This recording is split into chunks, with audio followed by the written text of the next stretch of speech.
që t'jemi shumë të qartë, këtë shuplakën, shpullën, që e hëngër gjesti tani, sa po e hëngër në videoklipin e Lajetit, Eglit, Gjestit dhe Gertës, nëse dojnë me pa me sy drejt e mos me bo manipulime hëngër, sepse zënjusha Egli Tako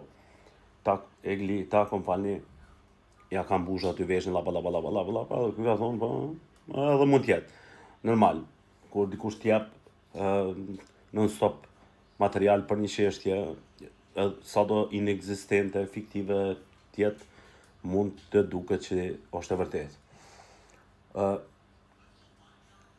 Gabimi i Gjestit, do të muj me thonë që është që mos u përzin temat të cilat fare s'kan interes. Ka pasu që ka pasu, nuk ka të bëj kur gjo me ty, po shuplakën ja dhëroj Egli Tako. Kjo është arsyeja pse unë them që Egli Tako e dëmton Gjestin.